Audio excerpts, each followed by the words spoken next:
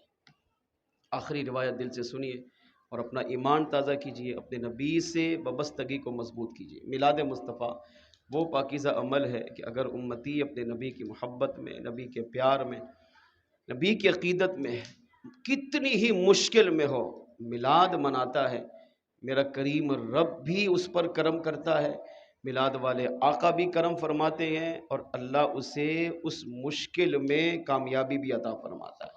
اس بات کو اس روایت سے سمجھیے. ہمارے بلوچستان کے کئی اولیاء ہیں. بلوچستان کی سرزمین اللہ کے ولیوں سے بھری ہوئی ہے. جس شہر میں آپ جائیں کوئی نہ کوئی ولی کی مزار اس شہر میں ضرور ہو. پہاڑوں میں، غاروں میں، جنگلات میں، ویرانوں میں جائیں، اللہ کے ولی کی مزار وہاں بھی موجود ہوگی. انہی بلوچستان کے اولیاء میں سے ایک ولی گزرے ہیں جن کے بارے میں علماء نے لکھا کہ حضرت احمد بن محمد الفاسی علیہ رحمہ اپنی کتاب انوار میلاد النبی میں لکھتے ہیں کہ بلوچستان کے اولیاء میں سے ایک بزرگ جن کا نام میاں غلام حیدر قادری رحمۃ اللہ تعالی علیہ تھا. ان کا ایک غلام تھا جس کا نام تھا جمعہ خان. جمعہ خان کی عادت تھی کہ وہ جب ربیع الاول کا مہینہ آتا تو حضور کا میلاد نامہ، یہ فارسی میں بھی ملتا ہے، عربی میں بھی ملتا ہے، جس میں حضور کی ولادت کا تذکرہ، پھر حضور دنیا میں آئے تو کائنات کیسے چمکی، شعر و شاعری کی صورت میں یہ مل جاتا ہے میلاد نامہ. تو یہ پہلے پڑھتے تھے. تو یہ جمعہ خان جو تھا یہ حضور کا دیوانہ تھا، عاشق تھا. ربیع الاول میں ہر میلاد کی محفل میں جاتا اور میلاد نامہ ضرور پڑھتا تھا، اور عاشق تھا نا. تو عاشق جب میلاد نامہ پڑھتا نا تو اس محفل کی کیفیت ہی عجیب ہوتی. بعض اوقات لوگوں پہ رقت طاری ہو جاتی تھی، بعض اوقات لوگ وہ میلاد نامہ سن کر اتنے وجد میں آتے، بعض بے ہوش ہو جاتے، اور بعض کو مدینے والے آقا خواب میں اپنا دیدار عطا فرما دیتے. جمعہ خان کہتا ہے کہ میں بیمار ہوا، جسم پر فالج نے اٹیک کیا، ہاتھ سے بھی مفلوج ہو گیا، پاؤں سے بھی معذور ہو گیا. علاج کروایا مگر افاقہ نہ ہوا. کتنا عرصہ گزرا؟ 2 سال. 2 سال تک اپنے بستر پہ پڑا رہا مگر شفا نہیں ملے. اور ربیع الاول کا جب مہینہ آتا تو لوگ اب میں پہلے میلاد سجاتے، ذکر خیر کرتے، مگر میں نہیں جا سکتا. کیوں؟ چلنے پھرنے سے معذور تھا. کہتے اللہ کا کرنا ایسا ہوا 2 سال کے بعد میرے مرشد میاں غلام حیدر قادری علیہ رحمہ میرے علاقے میں تشریف لائے. وہاں ایک عاشق رسول نے محفل میلاد سجائی. تو اس محفل میلاد میں ہمارے بلوچستان کے ولی میاں غلام حیدر قادری علیہ رحمہ کو دعوت دی. تو آپ حضور کا ذکر کرنے کے لیے، بیان کے لیے تشریف لائے. تو آپ جانتے تھے کہ میرا مرید یہاں جمعہ خان رہتا ہے، تو آپ نے محفل سے پہلے پوچھا کہ میرا جمعہ کہاں ہے؟ لوگوں نے کہا وہ تو بیمار ہے. کہا کب سے؟ کہا 2 سال ہو گئے. کون سی بیماری ہے؟ کہا فالج ہے، اسے جسم جو ہے معذور ہے، چلنے پھرنے سے قاصر ہے، 2 سال سے بستر میں پڑا ہوا ہے. کہا اسے لے کر آؤ. مرید گئے، جمعہ خان کے گھر پہنچے، سلام دعا ہوئی. کہا مرشد بلا رہے ہیں. کہا میں تو چلنے پھرنے سے معذور ہوں، میری طرف سے معذرت کر لو، نہیں آ سکتا. مرید واپس آئے، مرشد سے کہا، مرشد نے کہا اسے اٹھا کے لاؤ، اسے کہو مایوس نہ ہو، آج ہم حضور کے ذکر کی محفل میں آئے ہیں، حضور کا ذکر کریں گے، اور تم آج اس محفل میلاد مصطفیٰ میں حضور کا میلاد نامہ پڑھو گے. کہا حضرت میں تو 2 سال سے پڑھ ہی نہیں سکا. کہا 2 سال سے نہیں پڑھا نا، آج پڑھو. آج محفل میلاد میں آؤ اور ذکر کرو حضور کا، میلاد نامہ پڑھو۔ آقا نے کرم کیا تو اللہ اسی محفل میلاد کی برکت سے تمہیں فالج کے مرض سے شفا عطا فرمائے گا۔ کس نے بشارت دی؟ مرشد نے۔ اب یہ پیغام لے کر مرید گئے، کہا چل تو نہیں سکتا، اس کی چارپائی اٹھائی، گھر سے اٹھا کر مرشد کے پاس لائے۔ محفل جب سجی، آپ نے بیان کیا، آخر میں کہا جمعہ سے، چارپائی پہ بیٹھا ہوا ہے، کہا اب حضور کا میلاد نامہ پڑھو۔ اب جمعہ نے جو اس میں حضور کا میلاد نامہ پڑھانا، وہ کمال ہی کمال تھا۔ اس کو ہم سب جانتے ہیں کہ انسان جب تکلیف میں ہو، مصیبت میں ہو، درد میں ہو، تو ظاہر ہے پھر انسان کی کیفیت ایک الگ ہوتی ہے۔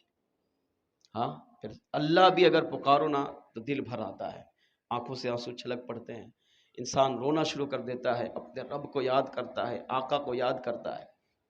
المختصر جمعہ خان علی رحمہ کہتے ہیں میں نے حضور کی اس محفل میں 2 سال کے بعد میلاد نامہ پڑھا تو محفل پہ رقت طاری ہو گئے، مجھ پر بھی رقت طاری، کیونکہ فالج سے تھک گیا تھا، بیزار ہو گیا تھا زندگی سے، بستر پہ پڑے پڑے عجیب و غریب زندگی گزر رہی تھی۔ تو اب میں نے آقا کو رو رو کے یاد کیا، تڑپ تڑپ کے حضور کو پکارا، کہا اتنے درد سے میں نے رو رو کر حضور کو پکارا کہ میرے مرشد پر بھی وجدانی کیفیت تھی، عوام پر بھی وجدانی کیفیت تھی۔ المختصر میلاد کا اختتام ہوا، مرشد نے کہا جمعہ خان کو گھر پہنچاؤ، جمعہ خان کو گھر لے کر گئے، صبح ہوئی، فجر کی نماز پڑھی، مرشد نے ناشتہ کیا، کہا چلو اب پہلے ہم جمعہ خان سے ملاقات کرتے ہیں۔ اب مرشد اپنے خلفاء کو لے کر، بلوچستان کے اولیاء کی بات کر رہا ہوں، میاں غلام حیدر قادری علی رحمہ کہتے ہیں بلوچستان کے عاشقوں سنو، عاشقان میلاد ایسے ہوتے تھے جن کو یہ عقیدت تھی، عقیدہ پکا تھا نبی کی میلاد میں آیا ہے تو اللہ شفا دے گا۔ میاں غلام حیدر فجر کی نماز کے بعد اپنے مریدوں کو لے کر جب جمعہ خان کے دروازے پر پہنچے، دروازے پہ دستک دی، جب دروازہ کھولا تو مرشد نے دیکھا وہی جمعہ خان آگے بڑھ کر دروازہ بھی کھول لگا گئے اور مرشد کے قدموں میں گر پڑا۔ مرشد نے اٹھایا، سینے سے لگایا، پیشانے پہ بوسہ دیا، کہا جمعہ خان کیا ہوا؟ تو چل پھر نہیں سکتا تھا، رات میلاد نامے میں تیری حالت دیکھی تھی، مگر بتا تو صحیح 2 سال کا فالج کہاں گیا؟ جمعہ خان کہتا ہے یا مرشدی جب رات کو گھر آیا، سویا، سر کی آنکھ بند ہوئی، دل کی آنکھ کھلی، خواب میں کیا دیکھا؟ جس آقا کا میں پہلے میلاد میں میلاد نامہ پڑھ کے آیا تھا وہی آقا عالم خواب میں میرے گھر میں تشریف لا چکے تھے۔ حضور کی آمد کی برکت سے اللہ نے میرے گھر کو منور بھی کیا، خوشبو سے معطر کیا۔ میں حضور کے قدموں کو پکڑ کر زاروں قطار روتا رہا، عرض کرنے لگا یا رسول اللہ مجھ پر کرم کیجئے۔ میرے آقا نے فرمایا جمعہ گھبرا نہیں، کرم کرنے کے لیے تو ہم تشریف لائے ہیں۔ فرمایا میرے آقا نے میرے بدن پر اپنے مبارک ہاتھ کو پھیرا، آقا تشریف لے گئے۔ جب آنکھ کھلی اپنے آپ کو بستر سے اٹھایا تو اللہ کریم نے ہاتھ پاؤں کے سارے فالے مرض سے مجھے شفا عطا فرما دی ہے۔ کہا مرشدی آپ کی دعا تھی، آپ کی عقیدت تھی، جمعہ خان تو گناہگار آپ کا ادنا غلام تھا، مگر میلاد والے آقا نے اپنے میلاد کے صدقے مجھ پر کرم کیا اور میلاد کے صدقے اللہ نے مجھے شفا عطا فرما دی ہے۔ مرشد نے کتنا خوبصورت جواب دیا، کہا جمعہ جس دن تو بیمار ہوا اس دن اگر نبی کی محفل میلاد میں جا کر نبی کو اس طرح پکارتا جس طرح تو نے آج پکارا ہے تو میلاد والے آقا اس وقت ہی کریم رب سے تمہیں شفا عطا فرما دیتے ہیں۔ مگر 2 سال تک تو سویا رہا، تو بھولا رہا، تو نے اپنے آقا کو یاد نہیں کیا۔ اگر پہلی مرتبہ یاد کرتا، کیونکہ یہ وہ دربار ہے کہ ہو ہی نہیں سکتا کہ امتی اپنے آپ کو پکارے، اپنے آپ کو نبی کی بارگاہ میں پیش کرے، اس کی مشکل کشائی نہ ہو۔ یہاں تو غیر آئیں، یہ کریم آقا اسے بھی نوازتے ہیں۔ تو حضور کا غلام ہے، تو حضور کا عاشق ہے، تو میلاد منانے والا ہے، تو میلاد سے محبت کرتا ہے۔ ارے تو حضور کا میلاد نامہ پڑھتا ہے، تو حضور کے عاشقوں میں شامل ہے۔ تجھے بھی اگر مشکل آئے اور اس مشکل میں جب کریم آقا کو پکارے گا تو میلاد والے آقا تشریف بھی لائیں گے، تجھے اپنا دیدار بھی عطا کریں گے اور کریم رب سے دعا کر کے ہاتھ پھیر کر تمہیں بیماری سے شفا بھی عطا فرمائیں گے۔ اس سے پتہ چلا کہ آقا وہ ہیں کہ امتی مشکل میں اپنے آقا کو جب بھی پکارتا ہے، میلاد والے آقا تشریف لا کر اس پر ضرور کرم فرماتے ہیں۔ آئیے مل کے آخر میں آقا کو پکاریے، وہ آتے ہیں وہ آئیں گے، بلانا ہم نہ چھوڑیں گے، نبی کی یاد کی محفل سجانا ہم نہ چھوڑیں گے، یہ نعرہ یا رسول اللہ لگانا ہم نہ پکارا جب مصیبت میں چلے آئے میرے آقا، پکارا جب مصیبت میں چلے آئے میرے آقا، وہ آتے ہیں وہ آئیں گے، واللہ وہ آتے ہیں وہ آئیں گے، بلانا ہم نہ چھوڑیں گے، وہ آتے ہیں وہ آئیں گے، بلانا ہم نہ چھوڑیں گے، یہ نعرہ یا رسول اللہ لگانا ہم نہ چھوڑیں۔ نعرہ رسالت، نعرہ رسالت، نعرہ رسالت، نعرہ رسالت، نعرہ رسالت۔ اللہ کریم کے بارگاہ میں دعا ہے جو کچھ سنا اس پر عمل کی توفیق عطا فرمائے، بیان میں غلطی کوتاہی ہو گئی اللہ کریم معاف فرمائے۔ وآخر دعوایا الحمدللہ رب العالمین۔ 15 اکتوبر کو ٹیلی تھون ہو رہا ہے، دعوت اسلامی عطیات جمع کر رہی ہے، آپ سے گزارش کروں گا آپ ہمارے اسماعیل اتاری کے ساتھ ضرور رابطہ کریں اور اپنا کچھ نہ کچھ حصہ 15 اکتوبر اگلے اتوار تک ضرور ان کے پاس جمع کروائیں۔ آپ کی دی ہوئی رقم سے انشاءاللہ مدرسے بنیں گے، مساجد بنیں گی، بچے قرآن پڑھیں گے، حافظ بنیں گے، عالم بنیں گے۔ یہ سمجھے ہمارا ایک بینک اکاؤنٹ ہے نا، جس طرح اکاؤنٹ کھلوا کر ہم پیسہ جمع کرتے ہیں نا، تو یہ نیکیوں کا اکاؤنٹ ہے۔ ہم مر جائیں گے مگر خدا کی قسم قیامت تک ثواب کا سلسلہ یہ چلتا رہے گا۔